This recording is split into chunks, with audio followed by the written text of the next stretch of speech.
জাহান্নাম থেকে বাঁচতেই হবে বন্ধু। কোরআনে আল্লাহ বারবার একটা কথা বলছে নবীজিকে, আমাদের নবীকে পর্যন্ত আল্লাহ বলছে বন্ধু ওমা আদরাকা মা হিয়া, এই বন্ধু জাহান্নামের আগুন কেমন আপনি জানেন? নবীজিকে বলছে আল্লাহ। নারুন হামিয়া, বন্ধু আপনাকে বলছি লেলিহান আগুনের ধাউ ধাউ শিখা জাহান্নামের আগুন। ওমা আদরাকা মাল হুতামা, আল্লাহ বলছে বন্ধু হুতামা নামক জাহান্নামের আগুন কেমন জানেন?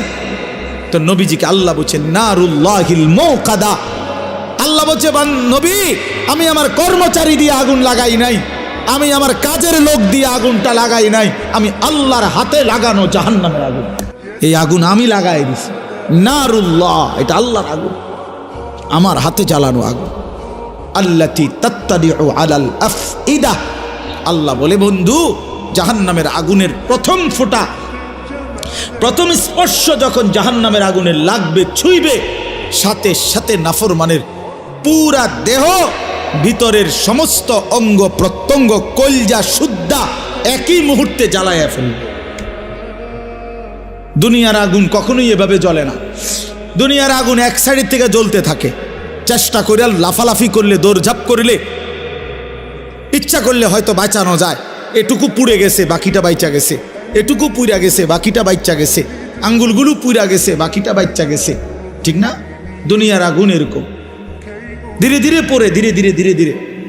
কিন্তু আল্লাহর কসম, আল্লাহ কোরআনে বলছে জাহান্নামের আগুন যখন প্রথম সেকেন্ড স্পর্শ করবে, কলজা সুদ্ধা ভেতর বাহির পুরাটা একসাথে প্রথম মুহূর্তেই জ্বালায় লাভ দিবেন, দৌড়াবেন না। ইন্নাহা আলাইহিম মুসাদা ফি আমাদিম মুমাদ্দাদা, আল্লাহ বলেন আগে জাহান্নামের মোটা খুঁটিতে বান দেওয়া হবে, এরপরে আগুন জ্বালানো।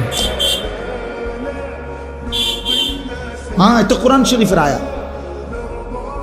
খুজুহু ফাগুল্লু, আল্লাহ বলে ফেরেশতাদেরকে জাহান্নামীকে ধরো এবং বাঁধো, সুম্মাল জাহিমা সাল্লু, এরপরে লাথি দিয়া জাহান্নামে ছুঁড়ে মারো। কোরআন শরীফের আয়াত। খামখেয়ালি করেন না ছেলেরা, খামখেয়ালি করেন না। হ্যাঁ, একটা মোবাইল, একটা নারী, একটা ছবি, একটা উলঙ্গ দৃশ্য, দোস্ত এটুকুতে এমন সুন্দর জীবন নষ্ট করে দিও না। একটা মোটর সাইকেল দিয়া জিন্দিগি শেষ করে দিও না। মোটর সাইকেল একটা পাইলে কুত্তার মতো এটারে চালা, এমন জোরে ছাড়ে এটারে মনে হয় যেন কুকুরে কামড় দিছে, এই জন্য এটা এত জোরে ছাড়ে। আল্লাহ বলে বান্দা তোমার উপরে রোজা ফরজ করা হয়েছে, পূর্ববর্তীদের উপরেও ফরজ করা হয়েছে।